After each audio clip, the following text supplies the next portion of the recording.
రీసెంట్‌గా ఒక ఈవెంట్‌లో 'శృతి హాసన్' గారు సేమ్ శారీనైతే కట్టుకుంటారు. దానికి సిమిలర్‌గా మీషోలో ఈ శారీని లాంచ్ చేశారు. శారీ అయితే ఫుల్ షైనీగా చాలా బావుంది. బ్లాక్ లవర్స్ ఎవరైనా ఉంటే వాళ్ళకి చాలా నచ్చుతుంది. బార్డర్ చాలా చిన్నగా ఇచ్చారు. హైట్ తక్కువ ఉన్న వాళ్ళకి బాగా సెట్ అయిపోతుంది. శారీ అంతా ఓకే ఉంది. కానీ చింగులు వేసేటప్పుడు శారీ కొంచెం రఫ్‌గా చింగులనేది కొంచెం సెట్ అవ్వట్లేదు. ఒకరి హెల్ప్ ఉంటేనే కట్టుకోగలం. మనం ఓన్‌గా అయితే కట్టుకోలేము చింగులైతే. మళ్ళీ పళ్ళు యేసుకుంటే బాగా సెట్ అయితుంది పళ్ళు. చింగులొక్కటే కొంచెం రఫ్‌గా లేస్తున్నాయి. బ్లౌజ్‌కి గోల్డ్ జరీతో ఇలా డాట్స్ ఇచ్చేశారు. బ్లౌజ్ అయితే బావుంది.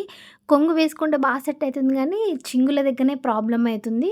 పర్లేదు మేము హ్యాండిల్ చేసుకోగలము. ఇలా ఉన్న ఒకరి హెల్ప్‌తో మేము కట్టుకుంటాము. శారీ నచ్చింది అనుకుంటే తీసుకోండి. మీ ఇష్టం. మీ ఒపీనియన్ అది. కావాలి అనుకుంటే లింక్ అని కామెంట్ చేయండి. ఈ రీల్ నాకు షేర్ చేసినా మీకు లింక్ వస్తుంది. నెక్స్ట్ అంతా మంచి కలెక్షన్ వస్తుందండి. మిస్ అవ్వకుండా ఉండాలంటే తప్పకుండా ఫాలో చేసుకోండి. Thank you.